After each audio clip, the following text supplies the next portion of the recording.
Hi, and welcome to another episode of Hot Takes with me, the Silver Fox, on what is a very bright, sunny, but for me it's cold Wednesday morning. It was -3 when I woke up this morning. Dog was not pleased at having to be dragged out for his morning walk. But I did do a flash video last night, just as a sort of an amusement that I saw on the story about how the SNP launching in on their opinion of the Elgin marbles. And I thought, well, I'll just do the story this morning. It's humorous. Now, I must, before we get into this, say that I have no view, particularly, about whether the Elgin marbles should be returned to Greece or not. I have never seen them. I have no intention of going and seeing them. If someone said they must go back, then they must go back. If the Greeks want them back and it was agreed and they went back, again, I have no view whatsoever. There are people who are very, very passionate about whether they should be returned or whether they should stay, and that's fine. I understand that, but I don't take sides. I don't take sides on whether these things go back or not. That's not what this video is about.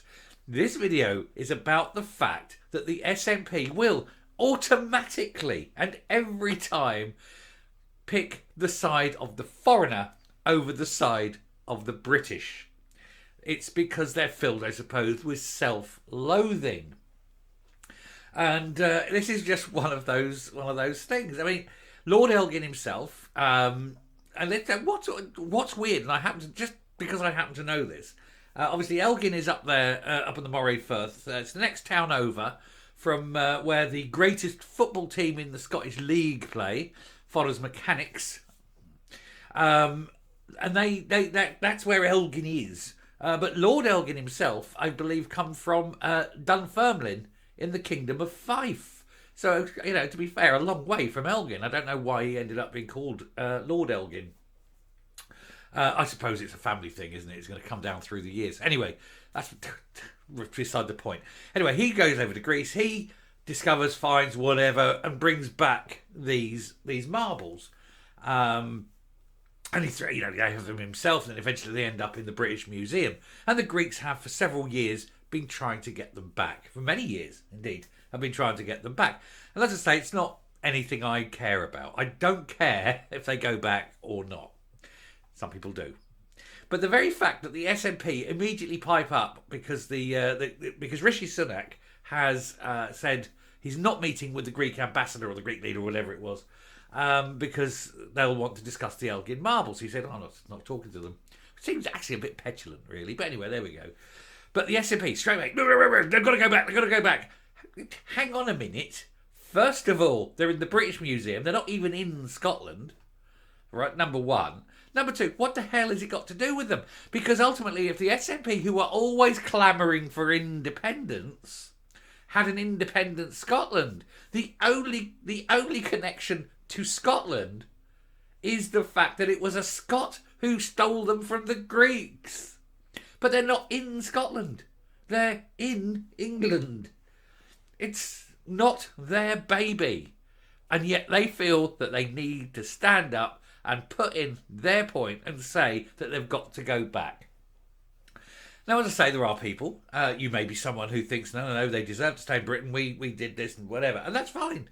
I respect views of others. I'm not close-minded or anything. I just don't have an opinion. I'm not saying they should stay. I'm not saying they should go. I believe it's got nothing personal to do with me. It's got nothing to do with the SNP. And yet, any chance they get to be anti-British, to be particularly anti-English, they'll snatch it, just to show how different they are. But actually, I think just to show that they're filled with self-loathing. I am going to just look at this. I'm not going to go through the whole story. I'm just going to give you a little flash over it, and then we're done with the story. But it's just, it's just one of those things that they just cannot help themselves, can they? Anyway, very quick look, and then we're done. So I'd say just a quick one. I just want to round this story off and get on, because I do have an awful lot to do today. I just picked out a few stories that I might want to do, and I came to 14. I'm not going to get them all done, of course, but it goes to show how much stuff is going on all the time. Anyway, we'll just round this off. SNP take Greece's side in Elgin marbles row. in the least surprising development ever. Say it ain't so. I mean, of course they're going to take Greece's side. They'll take everyone's side. They'll take Hamas' side over Britain. They'll take the IRA side over Britain. They will take, ISIS over Britain. They'll do anyone if it means Britain are in any way inconvenienced because of the just self-loathing hate. In fact, if they hate it so much, you wonder why they even take their place in Westminster. It does kind of get that way. Anyway, the Nats Commons leader Beryl said that the Parthenon sculptures had been stolen by Fife-born Lord Elgin in the early 19th century. Technically, not actually true. He bought them. He didn't steal them. He paid for them. The SNP has sided with Greece in the row over the future of the Elgin marbles, to the shock of absolutely no one. The Nats have made a habit of automatically picking the opposite side to the UK government regardless of the situation. I literally just said that. And it seemed that extends to the Parthenon sculptures, which are on display at the British Museum in London. And it follows Prime Minister Rishi Sunak scrapping talks with his Greek counterpart after it was felt a reassurance to avoid focusing on the artefact was not adhered to. Let me point out that they were probably built, and the whole thing was built by slaves. So perhaps we shouldn't give them back, we should just destroy them. After all, that's what they seem to do with everything that's connected with slavery in this country at the moment. It all seems to be destroy it. So let's just destroy them. And that way, boom, there's no slavery, A meeting with the Greek Prime Minister Kyriakos Mitsotakis on Tuesday was unexpectedly cancelled after he spoke publicly about wanting the Elgin marbles returned to Athens from the British Museum. I think the Greeks really ought to be very thankful that we stepped in during the Second World War after Germany invaded. Otherwise, Greece would be a very different place. So a little bit of thank you would be nice, perhaps. The decision has caused a diplomatic fallout, unsurprisingly, of course, with a source on the Greek side saying that Mr. Mitsotakis and his team had been left baffled, surprised, and not a little bit annoyed. I do like to see an annoyed Greek. It makes it just makes for a little bit of sexual frisson at the next meeting, doesn't it? I don't know what. I don't care. I literally don't care. I do think it's rather childish of Sunak, though. I want to cancel a meeting because, it's going to be difficult talking about the marbles. All you have to do is walk in there and say, look, you can ask all you like. It's not me. I ain't doing it. I don't care. I'm not having the conversation. If you've got something else to talk about, fine, we'll talk about that. Otherwise, it's up to you. There's the door if you want to go. There you go. Simple, isn't it? You don't have to go, I ain't talking to him because I'm scaredy cat.